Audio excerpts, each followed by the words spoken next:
सूरत कुमार, योगी राम सूरत कुमार, योगी राम सूरत कुमार, जय गुरु राया। योगी राम सूरत कुमार, योगी राम सूरत कुमार, योगी राम सूरत कुमार, जय गुरु राया। सूरत कुमार जय गुरु राया।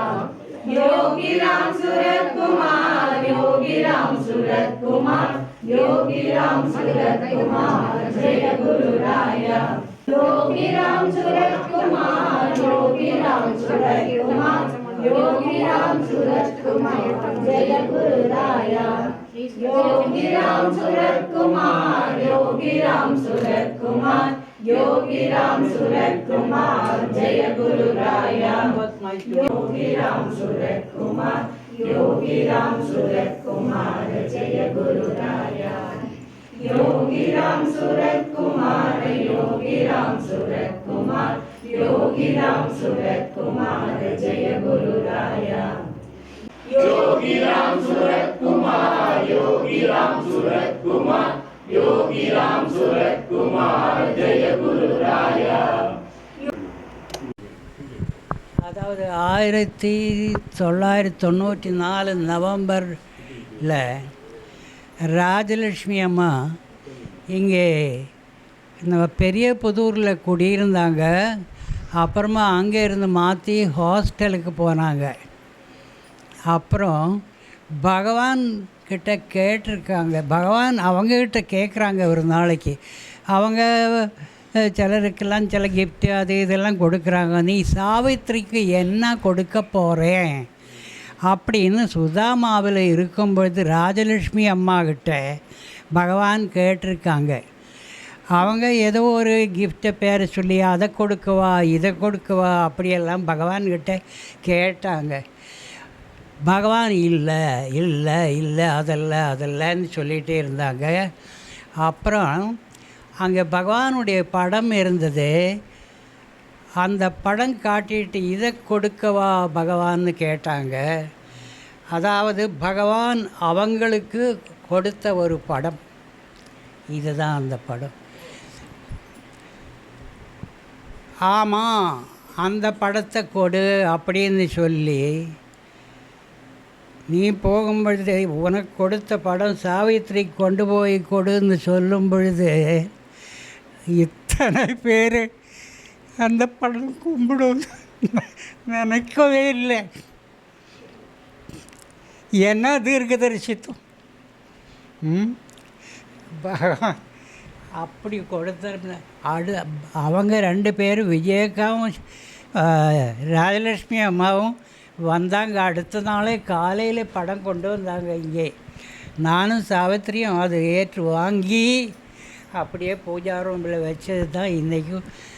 அப்புறம்தான் தெரிய வந்தது இது எங்களுக்கு மட்டும் இல்லை, வேறு பலரும் வந்து கும்பிடுவாங்க. அதுக்கும் பகவான் ஒரு சூழ்நிலை உருவாக்கினார்.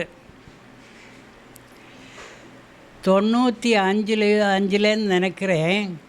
பகவானுக்கு கொஞ்சம் உடம்பு சரியில்லாமல் போச்சு. அப்போது நானும் அங்கே பகவான் ஆசிரமத்துக்கு வழக்கம் போல் போயிருந்தேன். அப்போ சில பக்தர்கள் எல்லாம் வந்து பகவானுக்கு உடம்பு சரியில்லை, நம்மளாம் எந்த ஊரில் இருக்கோமோ அந்த ஊரில் சத்சங்க ஆரம்பிப்போம் ஃபஸ்ட்டு சண்டே. ஒவ்வொரு ஃபஸ்ட்டு சண்டேயும் நம்ம அந்தந்த ஊரில், மதுரையில் நான், அப்புறம் சென்னையில் ஒருத்தர், சென்னையில் நான், அவங்கவுங்க இருக்கிற ஊரில் ஃபஸ்ட் சண்டே நம்ம சத்சங்க ஆரம்பிப்போம். நான் அப்போ அங்கே இருந்தேன். நான் சொன்னேன் சேலத்தில் நான் ஆரம்பிக்கிறேன் அப்படின்னு சொல்லி ஒரு 3-4 பேர் தான் ஆரம்பத்தில் இருந்தோம். ஒன்று நம்ம இப்போ பழைய பிரின்சிபல், இப்போ அவங்க காலமாகிட்டாங்க, லக்ஷ்மி அம்மாவுடைய ஹஸ்பண்ட் ஒரு பாலசுப்ரமணியம். அப்புறம் அதே டிபார்ட்மெண்ட்டில் சரோஜினி அவங்களுடைய ஹஸ்பண்டு. இந்த மாதிரி ஒரு 5-6 பேர் தான் ஆரம்பத்தில் இருந்தோம். அப்படி ஆரம்பித்தது. இன்றைக்கி நான் யாரையும் கூப்பிட்டு சொல்கிறதில்ல, யாரையும் ரிமைன் பண்ண வேண்டிய அவசியம் இல்லை. அவங்களாகவே ஞாபகம் வச்சு மற்றவங்களையும் கூட்டிகிட்டு வந்து அப்படியே இப்போ அப்படியே பெருகிடுச்சு பகவானுடைய பக்தர்களுடைய அது அதனுடைய இவ்வளவு நாளாக நம்ம பகவானை நாமம் ஜபிச்சதுக்கு பலன் இன்னைக்கு பகவான் அவருடைய முதல் சிஷ்யை அனுப்பியிருக்காங்க. நீ போய் அதை சிறப்பித்து வா அப்படின்னு பகவான் அனுப்பியிருக்காங்க.